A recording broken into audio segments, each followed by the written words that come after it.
Jesus Christ be praised. We have some Kingdom Come Deliverance 2 news to go over today. I'll leave chapter markers below. But before we jump into the first topic, I just want to let you all know that I'll be covering this game kind of like I covered Baldur's Gate 3, leading us up to this game's launch and beyond. I'm that excited for the game, and that is going to include a lore series. So if that interests you, make sure to stay tuned. Let's jump right into it. So the biggest topic today is the new release date for KCD2, and believe it or not, Warhorse Studios has pulled off Alarian Studios here, and they haven't delayed the game, they've actually moved it up by a week. So the new release date is February 4th of 2025. It was previously February 11th, so it's moved up about a week in time. Personally, I'm very, very happy to hear this because February is jam-packed with games. And even though KCD2 is my personal most anticipated, I would give up every other game just to play KCD2. We want Warhorse to have a successful launch. And when there's too many games that are jumbled together, you know, us consumers only have so much money to throw around and people have to make choices. And I want KCD2 to be as successful as possible. And now we have a little bit of space between some of those other games. Civilization's coming out on the 11th. I think Assassin's Creed's on the 14th. Avowed is the 18th of February. And then there's Monster Hunter Wilds on the 28th. And I think there's even another big game somewhere in that month. So now KCD2 is coming out at the start of February before all of those games, and actually almost a couple weeks before a few of them, which is, I think, really, really good because I don't really know what's going on in January. I think people are going to be really excited when February starts, and KCD2 is going to start that big boom of all these upcoming games. So hopefully they get a lot of players trying it out. Also noteworthy, KCD has gone gold, which according to Warhorse means that the game is more or less finished and that they're in the last stretches of optimization and bug fixing. We're even informed that KCD2 will be launching on consoles with both a quality mode and a performance mode. And even though we didn't get specifics here, Sir Toby, who is Warhorse's PR manager, said that that means what we think it means. But think we shall not do, because Warhorse just released the console and the PC specs. So taking a look at the console chart first right here, let's start off with the bad news. But Xbox Series S players always get bad news. 1080p 30 FPS for you Xbox Series S players. The console just sucks, man. I don't know what Microsoft was thinking with it. Studios have major problems working with Xbox Series S. Larian Studios had all sorts of problems. But yeah, 1080p 30 FPS. However, if you have the Xbox Series X and you're willing to run the game on performance mode, you can actually get 60 frames per second at 1440p upscaled. Great news. Very happy for you console players. As somebody who's used to 60 and up now, I do not like 30 frames per second, especially for a first-person game. But 60 FPS is great, good enough. Very happy for you Xbox Series X players in this announcement. Now, if you want to run the game on its fidelity mode on the Series X at 4K resolution, you're going to get 30 FPS on 4K. I'm sure a lot of you people that actually play games in 4K are probably used to lower frames per second in general, except on PC. But 30 FPS at 4K seems reasonable enough for consoles. Now moving on to PlayStation, let me get my fat head out of the damn way right here. It's similar to Xbox Series X. So the PlayStation 5 in performance mode at 1440p, you get 60 frames per second. PlayStation 5 in its upscaled fidelity quality mode at 4K, you end up getting 30 FPS. And then the PlayStation 5 Pro, which was recently released, I think a few months ago, 4K, you're actually going to get 60 FPS. So PlayStation 5 is making a pretty big leap above the Xbox Series X right here. So I don't know how many people have it. It was quite expensive, but that's pretty cool. And switching to Mini-Me for the PC specs here, I do want to quickly just point out that fellow content creator Luke Stevens asked Warhorse a great question here. And he basically asked if this chart is based on native resolutions or if it includes upscalers like DLSS. And Warhorse responded by saying that these are native resolutions. And taking a look at this website right here, it looks like DLSS and Fidelity FX Super Resolution support are confirmed for KCD2. So we're going to be able to get even higher FPS, those of us that are able to run those upscalers. I'm definitely not an expert on any of this here, so feel free to pause the video and just figure out what you have. I'll make sure to zoom it in right now because I'm only going to talk really quickly about this. I just want to point out a couple really quick things.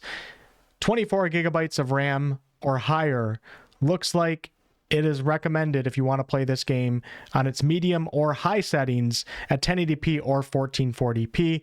I know a decent amount of people that still have 16 gigabytes of RAM.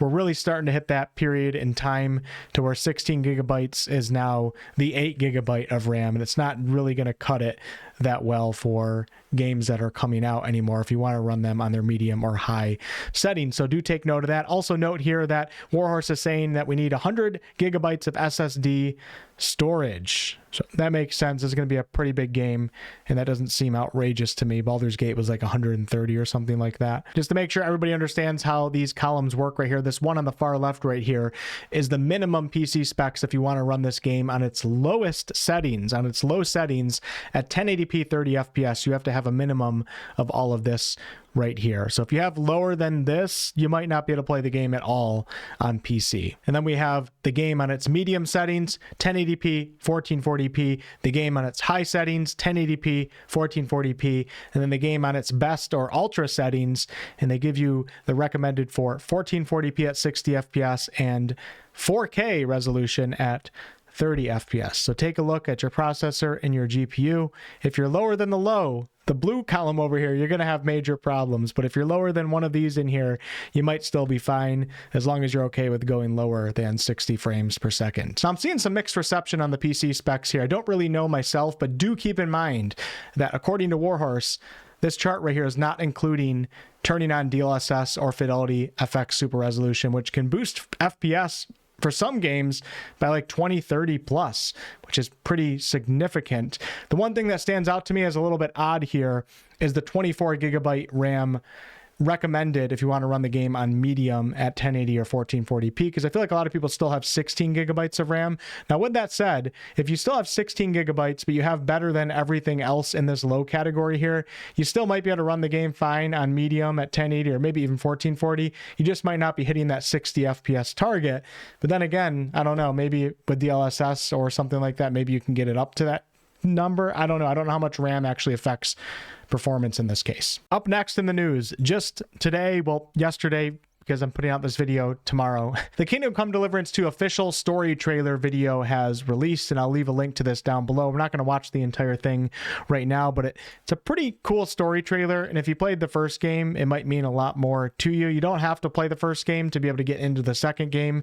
Not only does the game give a really good recap, at least it seems like it does, also, I'm going to be doing a full recap of the first game coming up on the channel at some point here in the next couple weeks or so. But one thing I wanted to point out in this trailer is it's very interesting because it seems like Henry is reflecting on what he's been doing on his revenge quest, and he's starting to question if he is as bad as the ones that he is trying to get revenge on because of his actions. And I thought that was interesting, having Henry in the state of reflection questioning his actions. So make sure to go watch that video. Speaking of videos, IGN released 43 minutes, the first 43 minutes of Kingdom Come Deliverance 2, a video on their channel here, which shows you a bunch of stuff.